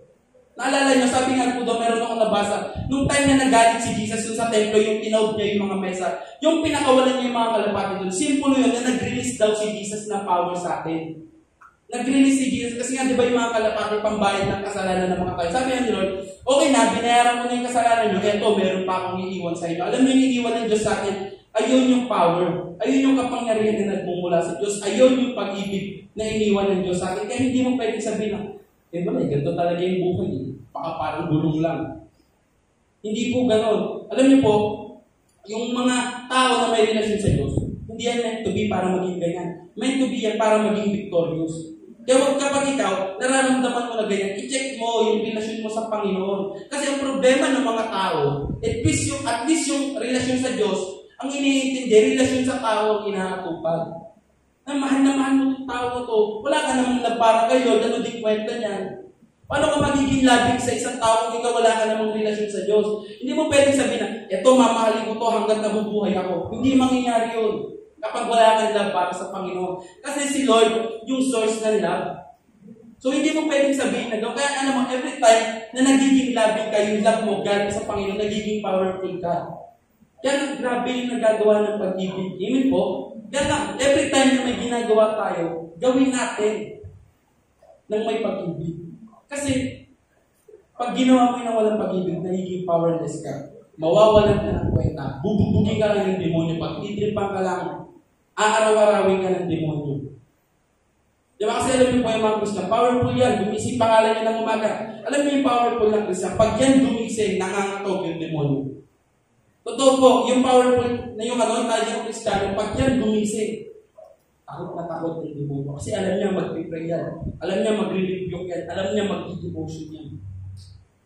Totoo po, gano'n ang tunay na Kristiyano. Wala man tayong superpower na may laser, kung ano-ano, nagiging earthbender, kung ano-ano. Pero tatandaan nyo, pero kung may love kayo, kaya nyo talunin yung pinaka-kinakatakutan ng mundo. Tandaan nyo ba, kapag may love ka, kaya mo talunin yung demonyo. Kasi ayun yung naman nagpapahirap dito sa mundo eh. Kapag may love ka, di ba? Kaya may ganda, di ba? Kaya totoo po yun, ang dami nagagawa. Ang dami nagagawa ng pag-ibig. Lagi niyo po yung tatanda, gawin niyo yung mga bagay na may pag-ibig. Gusto niyo maging powerful? Example, gusto mo maging best yung luto mo? Lagyan mo ng pag-ibig. Gusto mo maging best yung trabaho mo? Lagyan mo ng pag-ibig. Gusto mo maging best yung result sa pag-aaral mo? Lagyan mo ng pag-ibig. Kaya alam niyo, ganoon din yan. Pasok din yan sa mga nag-aaral. Tatama rin ka mag-aaral kapag hindi mo na mahal yung pag-aaral mo. Kaya kung gusto mo talagang makagraduate ka, mahalin mo yung pag-aaral mo. Kasi kapag hindi mo na mahal yan, na naman. Alam mo, pinagdanay mo, nakukuba pa eh. Sabi, module na naman. Di ba? Alam nyo, kapag mahal mo yung pag-aaral, hindi ka module. Di ba? Basic sa'yo yan. Totoo yun. Totoo yun ako. Parang isensya mga parang magiging testimony mo kapag Christian ka, hindi pa sakit yung pag-aaral. Totoo yun. Hindi pa sakit yung pwede sabihin ng iba. Hindi mo kasi naabutan yung online. Pero hindi. Kapag mahal mo yung Panginoon, magiging ano yun eh. Talagang privilege yan yung mga pag-aaral kasi mamahalin mo yun. Amen po, kaya every time na ginagawa natin yung mga bagay-bagay, alam mo yun, na walang pag-ibig, nagiging powerless na tayo. Alam niyo po kung anong pinakamasakit na resulta kapag ginagawa mo yung mga bagay-bagay na walang pag-ibig. Letter C. Ayan, pa-next po. Pabalik po. Magkakaroon ka ng backsliding hype. Ayan po talagang pinaka-magiging resulta. Kapag tinuring mo yung mga bagay-bagay na bilang religion na magkakaroon ng backsliding. Alam mo, darating yung time, mapapagod ka, darating yung time, magsasawa ka sa mga ginagawa mo. Kaya alam mo po, sa totoo lang, hindi ito usapin ng pagiging religion lang, hindi ito usapin ng pagiging Kristiyano lang, hindi ito usapin ng talagang mayroon ka lang yan, usapin ito doon sa relasyon natin. Sa Panginoon, ilan dito sa atin yan talaga kada araw ina-evaluate na, Lord, okay pa ba talaga yung relasyon ko sa'yo? Lord, ginagawa ko ba talaga sa'yo? Ginagawa ko ba talaga ito? Alam mo yun? Dahil meron akong relasyon sa'yo. O ginagawa ko na lang ito. Wala, dahil religion, organization, tradition, practice, routine, kasanayan. Diba, ilan sa atin, yung talagang ginagawa natin ito dahil meron tayong relasyon sa Panginoon. Kasi, kapag ginawa mo yung mga bagay yun ng ganun-ganun lang, na parang wala lang, mag-i-ending ka. Na alam mo yung magpa-backslide ka na lang. Kaya nga sabi ko dito, pa-next nga po, sabi dyan, you can bring circumstances, but backsliding begins in the heart. Pwede mong sisihin yung mga nangyayari yan. Pwede mong anuhin yung mga circumstansya na bakit ganito, bakit ganyan. Pero alam niyo po, yung pag-backslide, nag-uumpisa yan sa puso. Nag-uumpisa yan doon sa puso na nawawala ng relasyon sa Diyos. Ngayon lang yan, akala mo okay lang na gawin ito, okay lang, na baliwalayin ko ito, mawalan ako ng love sa Lord, manlamig ako sa Lord. Pero alam niyo, kapag hinayaan mo yung ganyang bagay, magbabackslide na niya puso mo, hindi mo na mapapansin na sobrang layo mo na sa Panginoon. Hindi mo mapapansin na, Lord, hindi na pala kita maramdaman. Lord, hindi ko na maranasan yung presensya mo. Anong dahilan? Kasi nga nagiging religion na lang. Ayaw na ng yung talagang mayroong pag-ibig. Sa Diyos kaya ako sabi ko, talagang kung iniwan kapag natutuno kayo, yun lang po ang makakapagligtas sa iyo, yung relasyon nyo sa Panginoon. At sobrang importante ng mga bagay na lagi mo tatanda na, Lord, tulungan mo ako na maging okay lagi yung relasyon ko. Kasi kapag pinanatili mo ganyan, darating yung time kakaligod ka sa Panginoon. Darating yung time mapapagod ka sa ginagawa mo. Kaya nga po, sabi dito, sa Hebrews 3 verse 8, sabi yan, so as the Holy Spirit says, today, if you hear His voice, do not harden your heart as you did in the rebellion during the time of testing in the wilderness. Sabi dyan, sinasabi sa iyo ngayon ng banal na Espiritu, kung narinig mo tong boses ko, nararamdaman mo dyan sa puso mo, huwag mo nang patigasin yung puso mo. Kung alam mo sa sarili mo na, Lord, nanlalamig na talaga yung relasyon ko sa iyo. Sinasabi yan ng Panginoon sa iyo ngayon. Sabi na, Lord, huwag mo patigasin yung puso mo. Willing ako na ayusin. Alam niyo po, sa totoo lang, never nalayo sa atin ng Panginoon.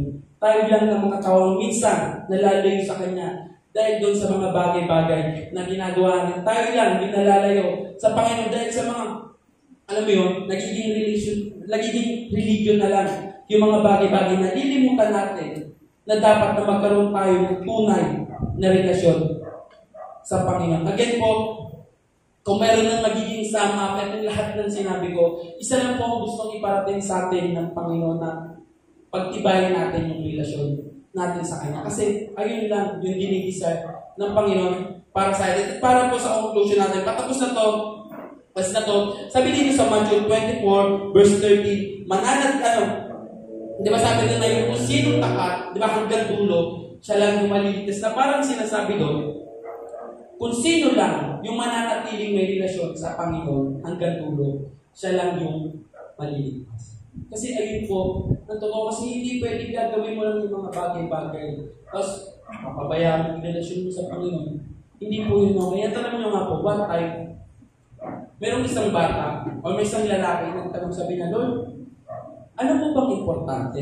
Sabi na, Lord, anong importante?